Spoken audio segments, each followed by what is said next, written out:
I always wonder whether we, as a collective planet, merrily go our own way and ignore what could be unraveling out there. Maybe we're just eternal optimists. Look, Hezbollah, Iran, Israel, the United States, we've all said that we don't want a wider war. But let's remember that we're facing a major war in Europe for the first time since the Second World War. And that has had significant implications for the global economy.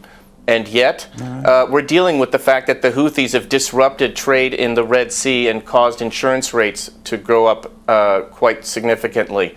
But the global economy is absorbing all of those mini shocks. I wonder whether the big shock is out there on the horizon. After high-ranking members of the terror groups Hamas and Hezbollah are killed in Lebanon and Iran. Today, the leader of Hezbollah is warning the conflict with Israel has entered a, quote, new phase.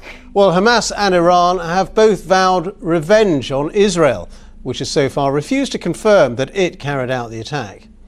All this has heightened anxiety about a wider regional conflict in the Middle East and ceasefire talks to stop the war in Gaza. President Biden announcing more U.S. forces will deploy to the Middle East, preparing for the possibility of an Iranian strike against Israel that officials fear could include an attack on American forces in the region. In the Middle East, Hamas has called for a day of furious rage to mark the funeral in the Qatari capital, Doha, of its political leader, Ismail Haniyeh, who was assassinated in Iran on Wednesday. I think we could very possibly see that Iran will want to do something different. It will want to signal very clearly that this is a response of a different order because of the nature of what happened at 2 a.m. on Wednesday morning in Tehran, in the heart of the Iranian capital, when Israel, as is widely believed, was able to assassinate not just an Iranian ally, but the political head of Hamas, who only hours before had been meeting the Iranian supreme leader, Ayatollah Ali Khamenei, who, of course, the day after then was saying funeral prayers over his casket in Tehran. So I think the Iranians will want to do something that looks and feels different.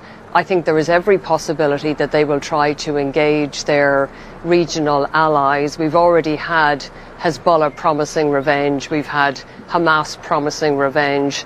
The Houthis on a week-to-week basis are anyway carrying out attacks on international shipping going through the Red Sea. In an exclusive interview with Fox Business, former President Donald Trump weighed in on the Middle East.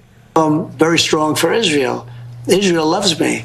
But you know, a lot of the Arab states like me too, because you know what they want to see? They want to see peace. Meantime, President Biden has vowed to use his remaining months in office to end the Israel-Hamas war and bring the hostages home. There's an impending conflict, something that could be quite worse, that's out there on the near horizon, because there are no more red lines in the Middle East, and all the sides are using munitions of increasingly sophisticated violence, and it runs the risk of a miscalculation. Israel took out 3 key leaders, 2 leaders of Hamas and 1 from Hezbollah, and they're seeking to restore deterrence, but it risks creating a cycle of escalation.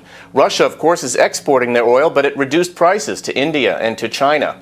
But I would just say, Neil, the world is right now, I would argue, facing more critical threats, we are in the United States, to our national security than ever before. And it might not be reflected in the markets today, but it could be in the coming days and weeks. You know, the irony, and you and I have discussed this before, is the markets by and large have ignored all these scary developments dating back to the October 7th attacks themselves. And I'm always amazed by that, because not that I would say it would be another Arab-Israeli 1973 war, but it could have been, and it still could be, to your point.